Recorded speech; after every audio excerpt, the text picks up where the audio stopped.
श्री शिव महापुराण के अष्टम खंड का तीसरा अध्याय।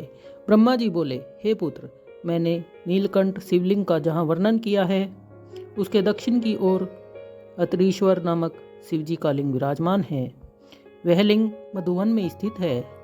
हमारे पुत्र अत्रि ने, जिनकी पत्नी का नाम अनुसुईया है, चित्रकूट पर्वत पर अपनी पत्नी सहित शिवजी का ध्यान धरकर घोर तपस्या की थी। उन्हीं दिनों ऐसा अकाल पड़ा कि 100 वर्षों तक संसार में पानी नहीं बरसा। इसलिए सब ऋषि मुनि तथा सांसारिक प्राणी दुखी हो गए। उस अवस्था में दिनों दिन शुभ कार्य घटने लगे तथा अकर्मों की वृद्धि होने लगी।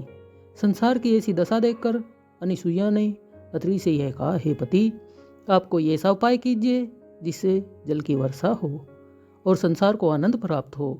परंतु अत्रि मुनि उस समय शिवजी के ध्यान में मगन थे, अस्तु उन्हें अनुसुईया के शब्द सुनाई नहीं पड़े। उस समय अनुसुईया दृढ़तापूर्वक पार्थिव पूजन करने लगी।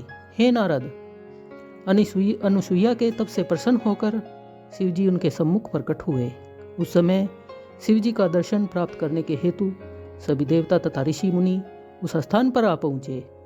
अत्रि और अनुसुईया की उस तपस्या तथा सौभाग्य को देखकर सब लोगों को अत्यंत आश्चर्य हुआ और विष्णु जी आदि सब देवताओं ने एक स्वर में यह घोषित किया कि तप एवं उपासना के निमित्त शिवजी से अधिक श्रेष्ठ अन्य कोई नहीं है।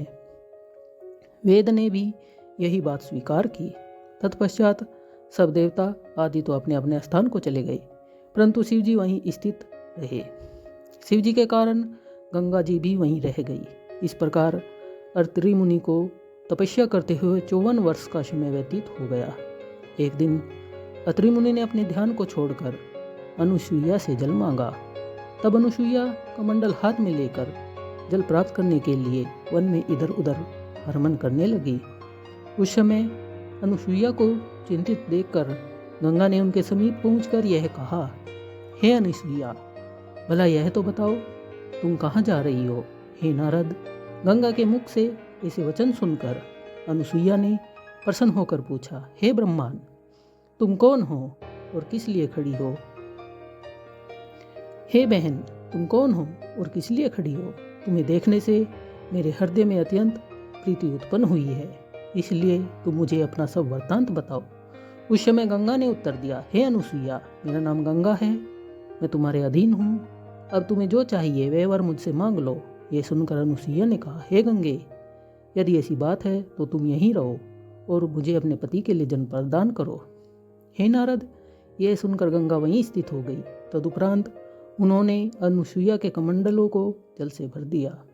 अनुसुईया उस जल को लेकर अत्रि जी के पास जा पहुंची। जब अत्रि मुनि ने जल पीकर अनुसुईया से पूछा, हे प्रिय, तुम यह जल कहाँ से लाई हो। अनुसुईया ने उन्हें सब हाल कह सुनाया। उस वृत्तांत को सुनकर अत्रि मुनि अपने आसन से उठकर गंगा के समीप जा पहुँचे और वहाँ स्नान करके स्तुति करने लगे। अनुसुईया ने भी अत्यंत प्रसन्नतापूर्वक गंगा में स्नान किया।